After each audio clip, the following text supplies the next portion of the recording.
আমরা প্রথম থেকে একটা ভুল করে আসছি। আমরা যে ভুলটা করেছি শিক্ষক হিসেবে সূত্রেতে, প্রথম ভুলটা আমরা বলছি ইসরায়েল একটা সন্ত্রাসী রাষ্ট্র। এটা সত্যি না, ইসরায়েল কোন রাষ্ট্রই না। ইসরায়েল কি কোন রাষ্ট্র না। ইসরায়েল আমাদের বাংলাদেশের স্বাধীনতার পর ইসরায়েলকে আমরা রাষ্ট্র হিসেবে স্বীকৃতি দেই নাই।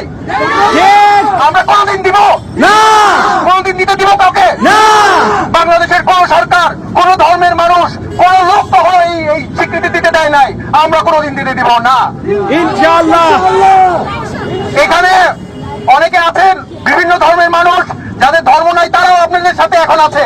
কেন? কারণ আমরা গণহত্যা কি সেটা বুঝি না। আমি আপনাদেরকে বলতে চাই, আমাদের এখানে আসার কারণ কি? আমাদের একটা দাবি, যেই রাষ্ট্র রাষ্ট্র না, সেই রাষ্ট্র যখন অন্যদেরকে আক্রমণ করে তখন সেটা একটা জঙ্গি সংগঠন, সে কখনো রাষ্ট্র হয় না।